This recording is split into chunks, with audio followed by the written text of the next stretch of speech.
मैं आज कहना चाहता हूं जी, मैं जापान गया तो जापान मेरे कार्यक्रम में मैंने एक कार्यक्रम क्या जोड़ा, मैं वहां एक नोबेल लॉरिएट साइंटिस्ट याकामाहा को मिलने गया। क्यों? फोटो निकलवाने के लिए। मैं इसलिए किया गया कि उन्होंने स्टेम सेल के अंदर जो रिसर्च की है, मैंने जितना पढ़ा था तो मेरे मन में आया था शायद इनकी एक खोज हमारे काम आ सकती है क्या। क्योंकि मैं जानता हूं मेरे देश के आदिवासी, उन आदिवासियों को परंपरागत रूप से सिकल सेल की भयंकर बीमारी से जूझना पड़ रहा है, और सिकल सेल की बीमारी कैंसर से भी भयंकर होती है। जिन्होंने सिकल सेल की बीमारी वालों के विषय में पूछा है तो पता चलेगा ये कितनी पीड़ादायक होती है, और पीढ़ी दर पीढ़ी चलती है। अभी तक उसकी कोई दवाई नहीं मिली है। एक आशा लगी है कि स्टेम सेल के द्वारा सिकल सेल की बीमारी से मुक्ति हो जाए। हम गए तो वहां गए, उनसे चर्चा की, और बेंगलोर के हमारे साइंस इंस्टीट्यूट के साथ आज उस दिशा में हमारा काम हो रहा है कि स्टेम सेल्स के द्वारा हमारे युवा साइंटिस्ट कुछ खोज करें। मेरे आदिवासी भाइयों को पीढ़ी दर पीढ़ी जो परेशानियों से जिंदगी गुजारनी पड़ती है, उससे वो बाहर आए। मित्रों, मैं विज्ञान को तो ज्यादा समझता भी नहीं, जानता भी नहीं, लेकिन शायद आज से 40-50 वर्ष पहले किसी ने स्टेम सेल्स ट्रीटमेंट की चर्चा की होती तो लोगों को बड़ा अजूबा लगा होगा कि ये कैसे संभव होगा, ये तो हवा की बातें हैं सब वगैरह। लेकिन जिन्होंने महाभारत पढ़ा है या सुना है, उनको मैं महाभारत की तरफ ले जाना चाहता हूं। और मेरी जो छोटी सी समझ है उसके हिसाब से मुझे लगता है कि कर्ण का जो जन्म हुआ था वो स्टेम सेल का साइंस था, टेक्नोलॉजी थी। क्योंकि शास्त्र ये कहते हैं कि कर्ण का जन्म माता कुंती की गोद से नहीं हुआ था। कर्ण के जन्म की सारी जो कथा आती है वो शरीर पर से एक छोटा सा हिस्सा लिया और उसी में से कर्ण पैदा हुए हैं। आप स्टेम सेल वाले यही करते हो ना? अभी डॉक्टरों का सर्टिफिकेट चाहिए।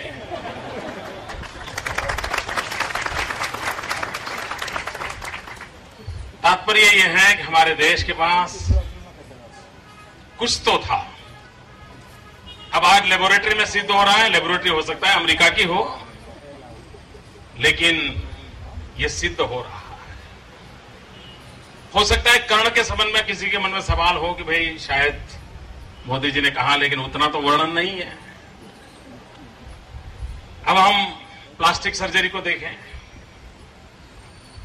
मुझे लगता है कि दुनिया में सबसे पहली प्लास्टिक सर्जरी शरीर मनुष्य का और माथा हाथी का, गणेश जी का निर्माण। आजकल हर दूसरा व्यक्ति किसी न किसी बीमारी से परेशान है। कुछ बीमारियों का इलाज संभव है और कुछ का संभव नहीं है। मैं आपको जिस खोज के बारे में बताने जा रहा हूं, वह इस सदी की सबसे बड़ी खोज है, और वह है स्टेम सेल। आपने समाचारों में स्टेम सेल के बारे में सुना होगा, और शायद आपने सोचा होगा कि क्या ये आपको या आपके किसी प्रियजन को किसी गंभीर बीमारी से लड़ने में मदद कर सकते हैं। और हम जिस स्टेम सेल्स की बात कर रहे हैं उसका उल्लेख हमारे पुराणों में और ग्रंथों भी वर्णित है। अगर हम स्टेम सेल के बारे में जान लें तो हमें पता चलेगा कि करीब करीब हर बीमारी का इलाज स्टेम सेल्स से संभव होता जा रहा है। आप इस वीडियो को जरूर पूरा देखें, क्योंकि इससे आपको और आपके परिवार के किसी सदस्य को फायदा मिल सकता है। जब एक बच्चा अपनी मां के गर्भ से जन्म लेता है तो उसकी नाभि अपनी मां के साथ जुड़ी रहती है।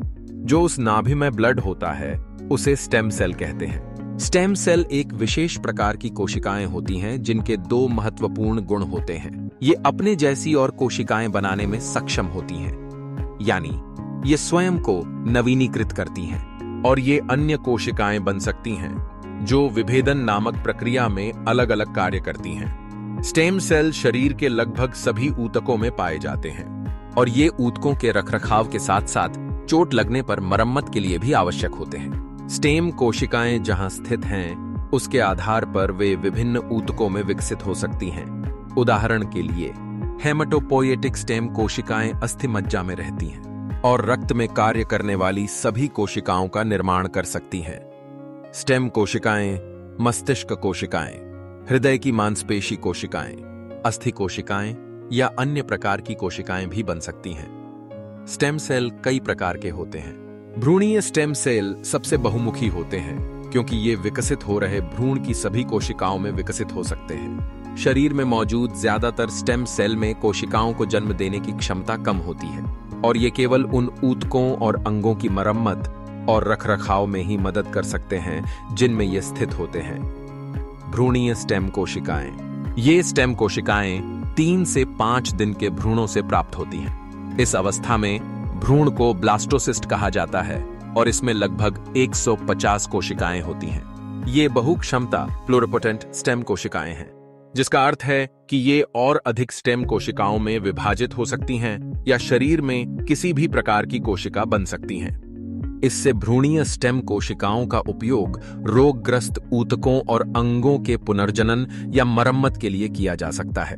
जब मां की गर्भ में मातृ अवशोष से पितृ अवशोष मिलते हैं तो मांस का एक छोटा सा गोला बनता है। यह गोला स्टेम सेल्स कहलाता है। जैसे ही यह गोला बढ़ता है, उससे बच्चों के हाथ, पैर, आंखें, कान, नाक जैसे अंग बनते हैं। इसी प्रकार दिल, किडनी, लीवर और बाकी सभी अंगों का निर्माण स्टेम सेल्स से होता है। स्टेम सेल्स मूल रूप से सभी अंगों के निर्माण में मदद करता है क्योंकि स्टेम सेल्स विभिन्न प्रकार की विशेष सेल्स का निर्माण करता है, जैसे न्यूरॉन्स ब्रेन के लिए, कार्डियक सेल्स हृदय के लिए और अन्य 220 प्रकार के ऑर्गन का निर्माण करता है। अगर हम इस नाभि और इसके अंदर के ब्लड यानी स्टेम सेल्स को संभल कर रखें तो आने वाले 25 साल तक बच्चों को गंभीर बीमारियों से बचाया जा सकता है। जब बच्चे को कोई रोग हो जाए तो संभाली गई नाभि से स्टेम सेल को निकलकर उनको विशेष सेल्स में परिवर्तित कर बच्चों के शरीर में इंजेक्ट कर दिया जाता है। इससे बच्चों के शरीर के अंदर के संबंधित सेल्स की सभी बीमारियां जड़ से समाप्त की जा सकती हैं। लेकिन इस नाभि को ब्लड बैंक की तरह संभालने और पुनरारोपण का खर्च बहुत अधिक होता है, जिसे हर कोई अफोर्ड नहीं कर सकता। सभी अंगों के स्टेम सेल्स अलग अलग होते हैं, लेकिन मूल रूप से स्टेम सेल्स सभी अंगों का निर्माण करने में सहायक होते हैं। उदाहरण के तौर पर मान लीजिए कि हृदय के कुछ सेल्स नष्ट हो गए हैं, कुछ कमजोर हो गए हैं और कुछ अच्छे हैं, लेकिन अपने सही स्थान पर स्थानांतरित नहीं हो पा रहे हैं। इस स्थिति में हृदय का उपचार स्टेम सेल से किया जा सकता है। पहले स्टेम सेल्स को कार्डियक सेल में कन्वर्ट किया जाता है, फिर आपके शरीर के अंदर हृदय में इंजेक्ट कर दिया जाता है, जिससे हृदय को नया जीवन दिया जा सकता है। दोस्तों, अब आपको स्टेम सेल के बारे में समझ आया होगा कि यह कितना महत्वपूर्ण है। इसी बात को समझाते हुए भारत के प्रधानमंत्री श्री नरेंद्र मोदी जी ने स्टेम सेल की रिसर्च में काफी दिलचस्पी ली थी। आप गूगल पर सर्च करके देख सकते हैं। और साथियों, जो स्टेम सेल मां की नाभि के अंदर होते हैं, ठीक वैसे ही कुछ स्टेम सेल फलों में भी पाए गए हैं। यह स्टेम सेल किसी भी इंसान के ऊपर मां के स्टेम सेल की तरह ही काम करते हैं और इसका प्रयोग करके हम किसी भी बीमारी को नष्ट कर सकते हैं। यह स्टेम सेल स्विट्जरलैंड के एक वैज्ञानिक डॉक्टर फ्रेड जूली ने हरे, सेब और लाल अंगूरों के अंदर से खोजे हैं, जो स्विट्जरलैंड की विशेष प्रजातियों के अंदर पाए जाते हैं। इस सेब के स्टेम सेल को मालिस डोमेस्टिक और अंगूर के स्टेम सेल को सोलरविट्स कहते हैं। और इसी आधार पर हमारे भारत की विश्वम आयुर्वेदा कंपनी की रिसर्च टीम ने 10 साल कड़ी मेहनत करके प्रिंकली पैर से एक्टिव स्टेम सेल्स सफलतापूर्वक बना लिए हैं। और यह पूरे विश्व में पहली बार है जो प्रिंकली पैर के माध्यम से एक्टिव स्टेम सेल्स बनाए हैं। और इस कांटेदार नागफनी stem cells Opuntia ficus indica कहते हैं, जो भारत की विशेष प्रजातियों के अंदर पाए जाते हैं। मां की नाभि से मिलने वाले stem cell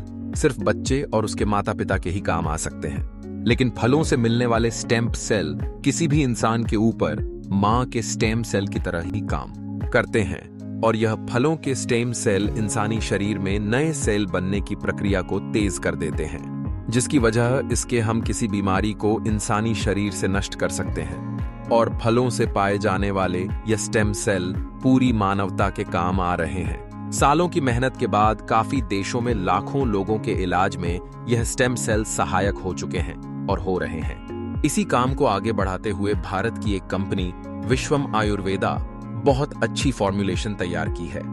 प्रिंकली pear stem cells, Opuntia ficus indica, हरे सेब के स्टेम सेल मालिश डोमेस्टिक और अंगूर के स्टेम सेल सोलर विट्स के अलावा रेस्वेट्रॉल, ब्लूबेरी, ब्लैकबेरी एस्टैक्सेंथिन और भी बहुत अच्छे एक्टिव इंग्रेडिएंट्स डाले गए हैं जो प्रोडक्ट की इस फॉर्मुलेशन को बहुत ही शानदार बनाते हैं। जो कोई भी इस प्रोडक्ट को इस्तेमाल करता है उसकी हेल्थ बहुत तेजी से सुधरेगी। इस प्रोडक्ट की फॉर्मुलेशन बहुत ही शानदार और अत्यधिक प्रभावी है।